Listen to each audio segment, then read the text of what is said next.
데살로니가전서 1장 2절부터 7절까지 제가 봉독하도록 하겠습니다. 우리가 너희 모두로 말미암아 항상 하나님께 감사하며 기도할 때 너희를 기억함은 너희의 믿음의 역사와 사랑의 수고와 우리 주 예수 그리스도에 대한 소망의 인내를 우리 하나님 아버지 앞에서 끊임없이 기억함이니 하나님의 사랑하심을 받은 형제들아 너희를 택하심을 아노라. 이는 우리 복음이 너희에게 말로만 이른 것이 아니라 또한 능력과 성령과 큰 확신으로 된 것임이라. 우리가 너희 가운데서 너희를 위하여 어떤 사람이 된 것은 너희가 아는 바와 같으니라.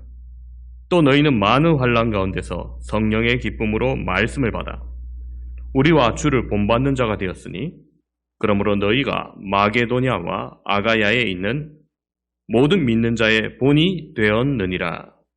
아멘.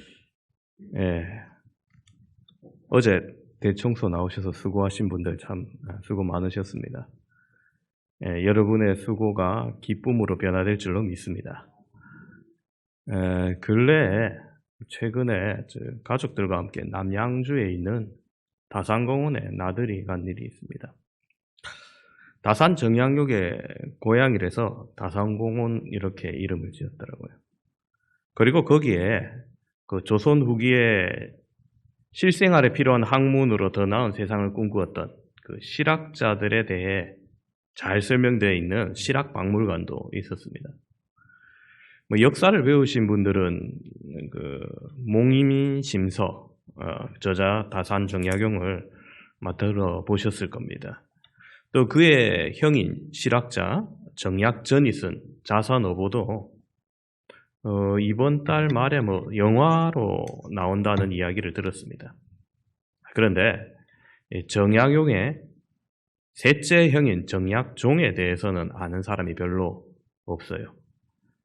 제가 오늘 이야기하고자 하는 것은 실학자로 유명한 정약용도 정약전도 아닌 정약종이라는 인물입니다.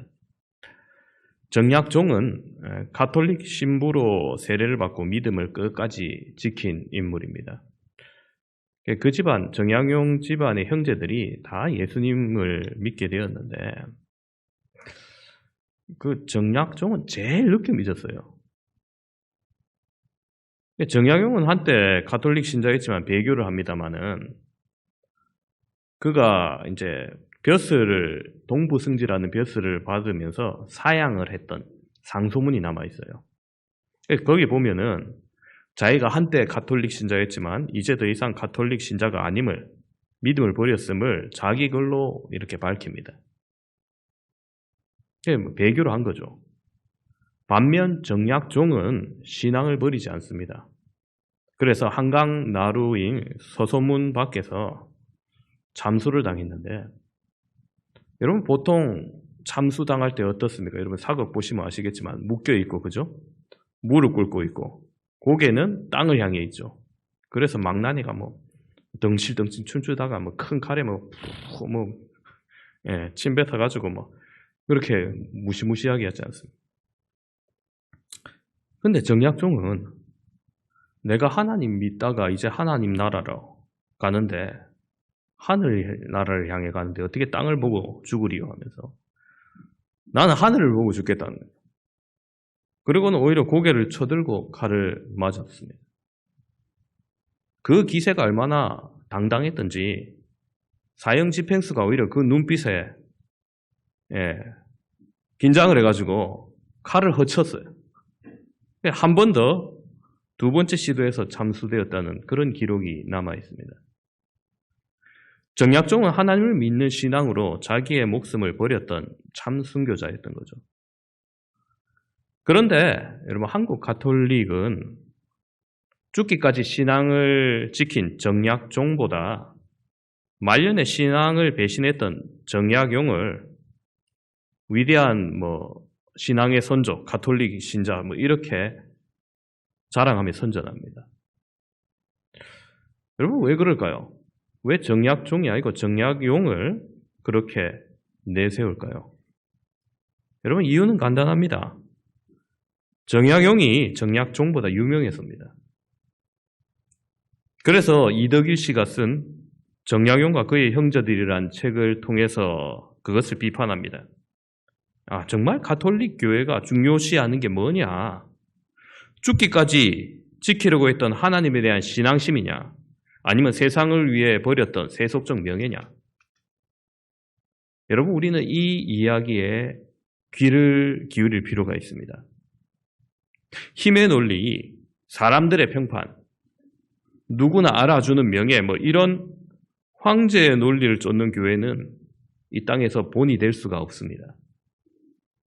오늘날 교회가 본이 되려면 어떻게 해야 할까요? 여러분, 어느 백화점에서 소비 심리 형태를 조사한 적이 있어요. 실험을 했는데 실험은 굉장히 간단한 겁니다. 똑같은 10평의 쇼윈도에 똑같은 밭에서 채집한 시금치 100단을 각각 준비합니다. 그리고 한쪽에는 100촉짜리 전구 10개를 켜두고 한쪽에는 100촉짜리 전구 6개를 켜둡니다. 3시간 후 판매 실적을 조사했더니 결과는 10개의 전구를 켜놓은 쪽이 시금치가 90단이 팔렸고 6개의 전구를 켜놓은 쪽이 시금치가 70단 팔립니다. 20단 차이가 나는 거죠. 여러분, 이 간단한 실험 결과가 우리에게 무엇을 말해줍니까? 사람들은 밝은 걸 좋아한다는 거예요. 밝은 쪽 시금치가 어두운 쪽 시금치보다 훨씬 싱싱하고 맛있어 보인다는 겁니다. 여러분, 사람도 마찬가지입니다. 믿음이 있는 사람과 믿음이 없는 사람의 차이도 그와 같은 것입니다. 믿음이 없는 사람, 다 똑같지는 않겠지만 좀 더 부정적이기 쉽습니다. 어둡고, 비판적이고, 게으르고, 우울하기 쉽습니다. 확신이 없으니 불안해할 수 있습니다. 그러므로 믿음이 없는 사람의 분위기는 조금 더 어두울 수 있습니다. 반면, 믿음이 있는 사람은 더 긍정적인 사람이 많습니다. 환난을 당하나 찬송합니다. 절망 속에도 소망을 잃지 않습니다. 웃음이 있고 여유가 있고 부지런함이 있고 자유와 넉넉함이 있습니다. 그러므로 믿음이 있는 사람의 분위기가 좀 더 밝습니다. 여러분, 사람이 일부러 더러운 하수구 냄새 나는 음산한 길을 좋아하는 사람이 어디 있을까요? 사람마다 꼽히고 쌀이비로 정갈하게 쓸어낸 그런 길을 더욱 좋아할 겁니다. 믿음이 있는 사람과 없는 사람의 차이도 이와 같은 것입니다. 그러므로 겨자씨만한 믿음이라도 있는 사람 곁에 사람이 더욱더 밝고 꾸준히 모이고 그리하여서 그 모여든 사람들의 마음을 하나로 협력하여서 놀랍고 위대한 일을 이루어 나가는 겁니다. 은혜 받은 교인들이 모일 때 교회는 본이 되는 것입니다. 하나님 영광 위해서 헌신하려는 교인들이 있을 때 본이 되는 교회가 되는 겁니다. 죽어가는 영혼을 살리려고 힘쓰는 교회가 될 때 본이 되는 교회가 되는 것입니다. 오늘 우리가 읽은 데살로니가 전서의 교회, 데살로니가 교회는 바울이 2차 전도 여행 중에 실라와 함께 세운 교회입니다.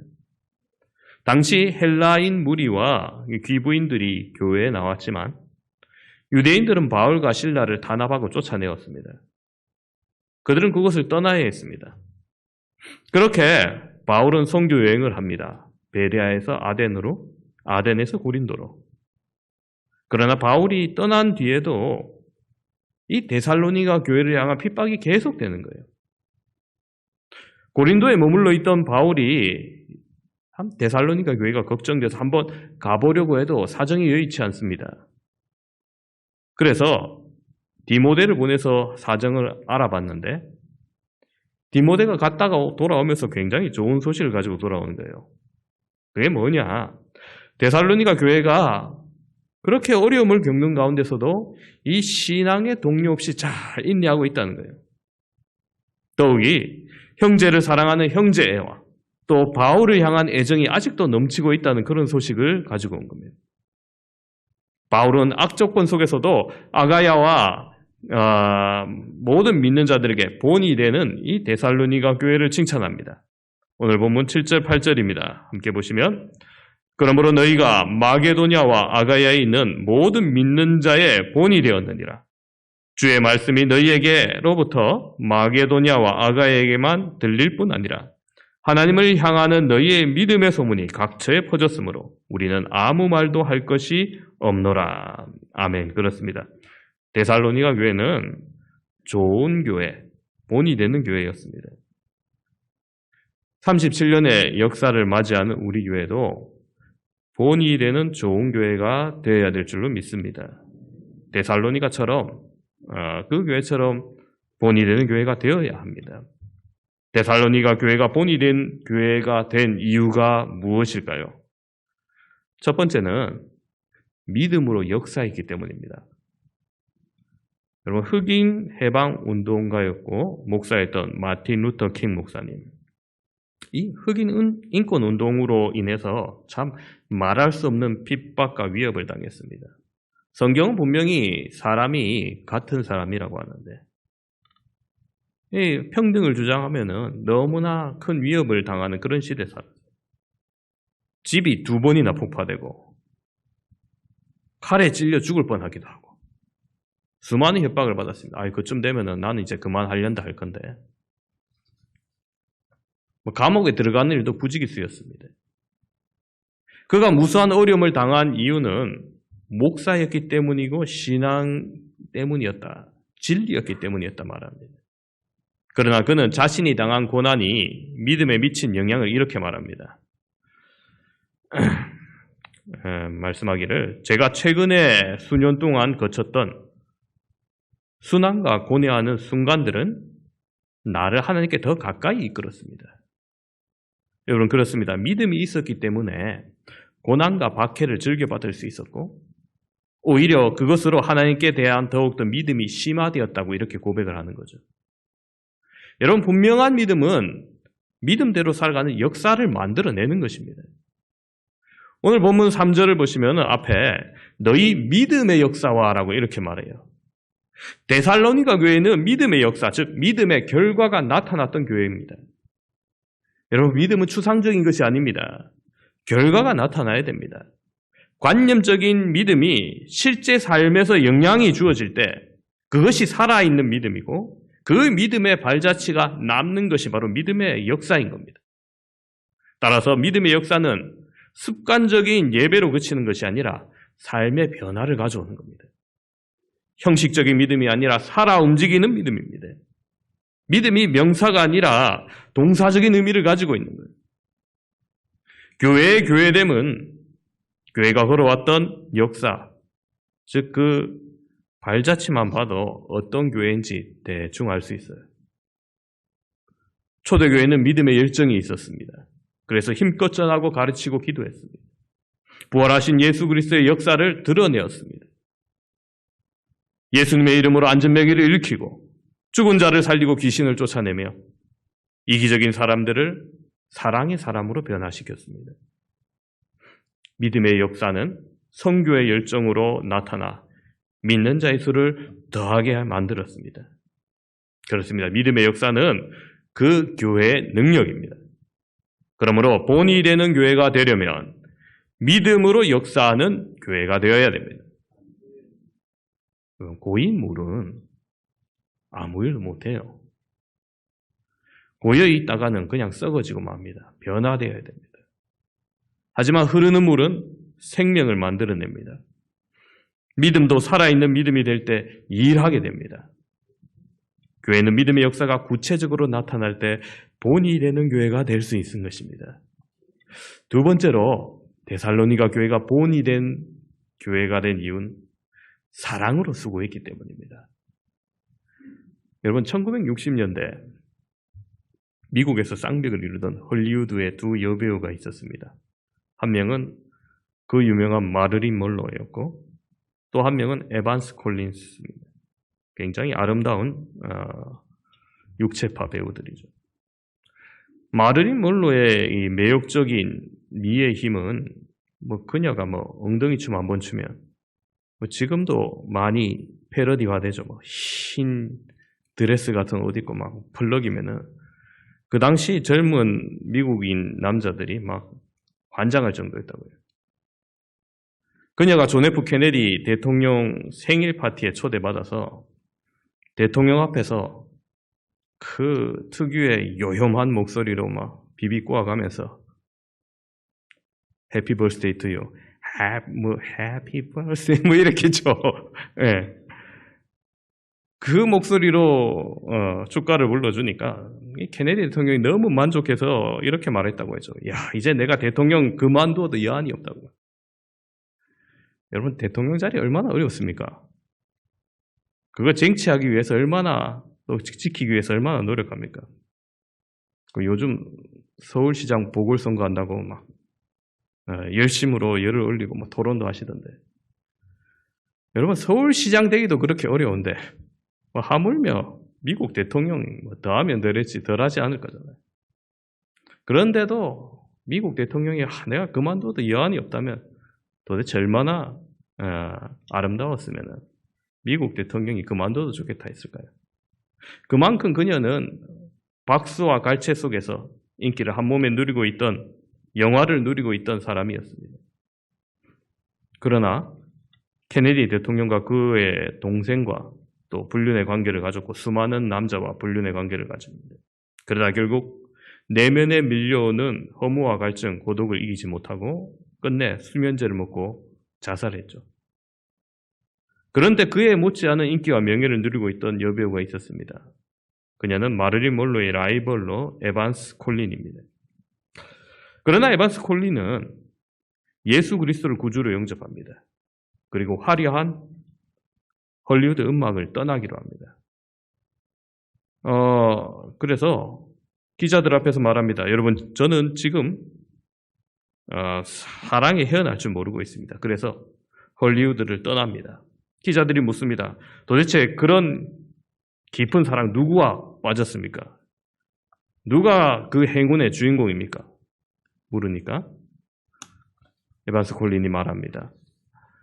그는 날 위해 십자가에서 죽으신 예수님입니다. 이후 에반스 콜린은 선교사와 결혼했고 아프리카 선교사로 떠납니다. 7년간 아프리카 선교를 하고 안식년차 잠시 미국에 왔을 때 그녀에게 빌리 그리함 목사님이 물었습니다. 자매님, 헐리우드의 영광과 명예를 버리고 선교사를 떠난 것 후회되지 않아요? 정말 행복합니까? 물었어요. 그때 그녀가 미소를 지으며 이렇게 대답합니다. 후회는 무슨 후회입니까? 이 선교사의 자리는 영국 여왕의 자리와도 바꿀 수 없는 자리입니다.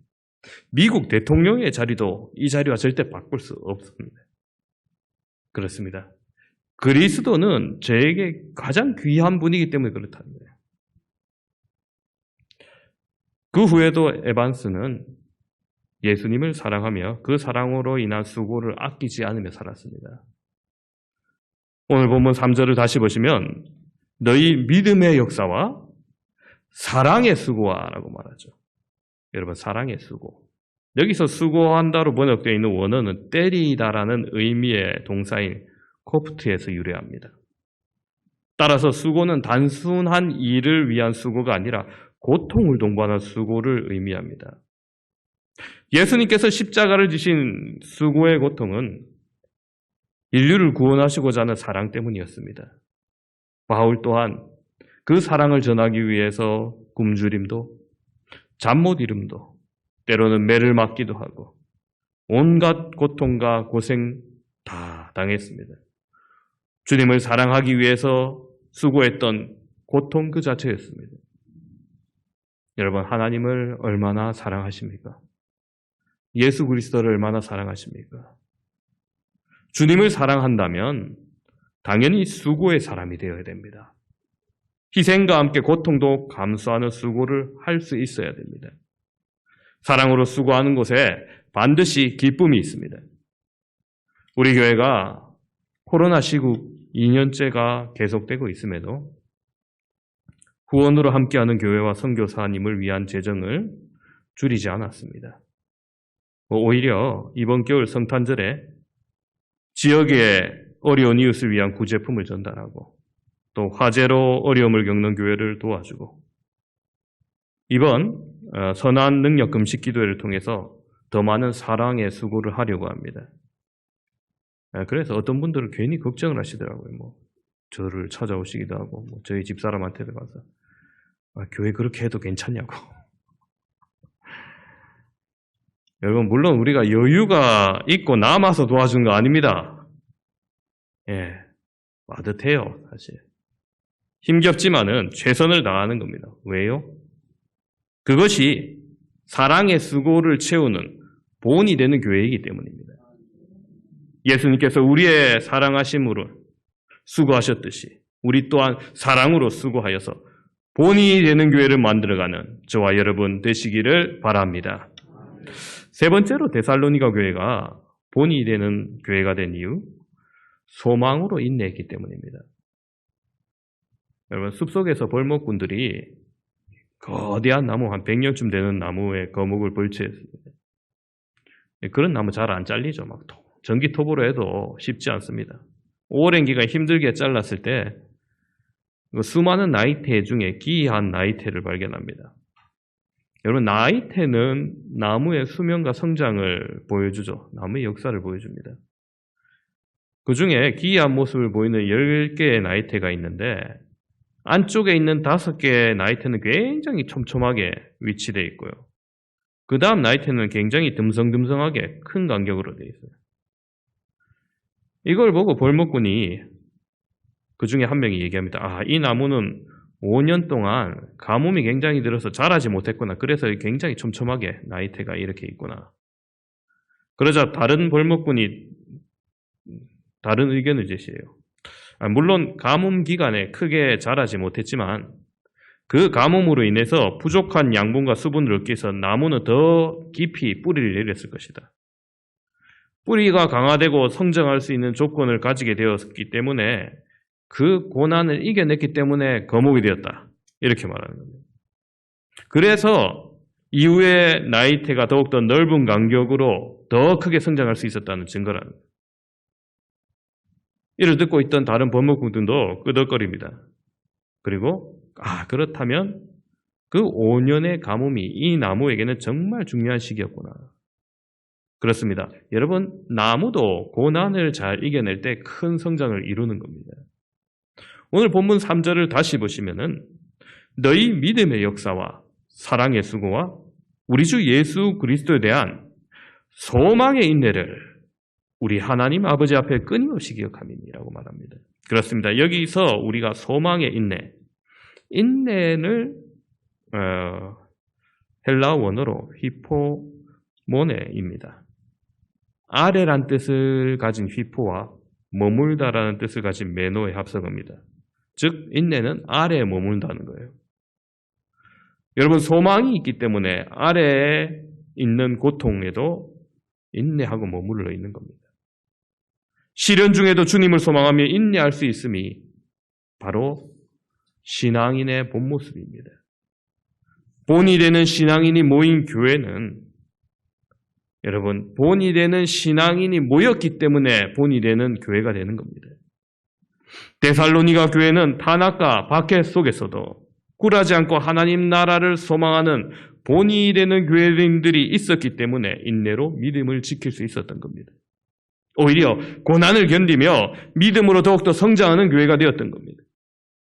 여러분 이것이 본이 되는 교회로서 바울에게 칭찬받았던 중요한 이유인 겁니다. 제자입니까? 라는 책에서 현대교회가 대형화되는 것 과연 바른 성장인가? 라는 의문을 제시합니다. 성숙해져가는 것이 아니라 혹 비대해져가는 것은 아닌가? 이 책의 저자인 후안 칼로스 오르티즈 목사님이 처음 부임했을 때 한 200명의 교인으로 목회를 하다가 400명으로 이렇게 성장하게 되자 좀 우쭐대기 시작합니다. 어느 날 하나님께서 음성을 들려주십니다. 너는 교회가 자랐다고 생각하느냐? 성장한 것이 아니라 조금 살이 쪘다. 너는 교회가 부흥했다고 생각하느냐? 부흥이 아니고 조금 비대해졌다. 여러분 200명이 모일 때나 400명이 모일 때나 믿음의 역사와 사랑의 수고가 달라진 것이 하나도 없다면 조금도 자라지 않은 겁니다. 한마디로 몸만 커진 교회가 되었다는 겁니다. 여러분 공룡이 거대한 몸 때문에 쓰러져 지구에서 완전히 멸망당한 짐승이 되었죠. 여러분, 교회도 예외가 아닙니다. 교회가 큰 교회 다들 좋아하는데 교회가 점점 대형화되어 가는데 왜 교회를 향한 평판이 날로 악화되어 갑니까? 물론 잘하는 교회 있습니다만은 크다고 다 되는 게 아니라는 거죠. 왜 세상의 조롱을 당하며 본이 되지 못하고 있는지 우리는 돌아봐야 된다는 겁니다. 우리 교회는 37년의 역사를 지내왔습니다. 그 중에 진통의 시간도 있었을 것입니다. 약 2년간의 인고의 시간으로 인해서 분명히 위기가 있었지만 우리 교회는 그 기간을 소망의 인내로 이겨내왔습니다. 상처가 남고 성장하지 못한 아픔이 있지만 우리는 그 고난의 기간으로 인해서 시련 속에서 함께 하시는 주님을 만났을 것이며 하나님께서 결국 함께 하심도 느꼈을 것입니다. 회복해 하시는 하나님의 은혜를 경험했을 겁니다. 이제 다시 코로나로 인해서 우리 교회뿐만 아니라 한국 교회 인내 시험 중에 있습니다. 그러나 이 또한 지나가게 하실 하나님을 바라보며 인내의 소망을 이루어 가시기를 바랍니다. 이제 말씀을 정리합니다. 함께 예배드리는 사랑하는 성도 여러분, 바울은 어쩔 수 없이 떠났던 데살로니가 교회에 오히려 아름다운 소식을 듣고 그들의 교회에서 본이 된 교회라 칭찬을 아끼지 아니하였습니다. 어떤 면이 본이 된 교회라 말씀드렸습니다. 첫 번째로 믿음의 역사가 있었기 때문입니다. 믿음이 실질적인 삶에서 나타난 흔적들이 있었던 것이죠. 두 번째로 사랑의 수고가 있었습니다. 사랑의 수고는 고통 중에도 주님의 사랑을 본받고 따라가는 모습입니다. 세 번째로 소망으로 인내했기 때문입니다. 힘들고 어려운 시기를 겪은 나무가 더 깊은 뿌리를 내듯이 우리는 더 큰 소망으로 인내를 이루어야 합니다. 사람의 인생이 37년이라면 이제 청년을 지나서 중년으로 가는 길입니다. 20대가 가지지 못한 경험이 있고 열정이 있는 시기입니다. 그와 함께 더욱더 성숙해져야 할 시기입니다. 때로 환난을 당하고 어려움을 겪었다 하더라도 하나님께서 우리 교회를 통해서 역사하실 변화를 기대합시다. 성광교회가 이제 더 나은 믿음의 역사를 만들어 갑시다. 아름다운 사랑의 수고가 많아지고 더 칭찬받는 교회로 거듭납시다. 어려운 시기의 가운데서도 늘 기도하며 소망의 인내가 충만한 그런 교회 되도록 힘을 다해 주시기를 바랍니다. 그리하여 하나님 앞에서 이것을 끊임없이 기억하며 지역과 사회의 본이 되는 아름다운 교회로 성장하시는 우리 모든 성광교회 성도 여러분 다 되시기를 주님의 이름으로 축원합니다. 기도하겠습니다.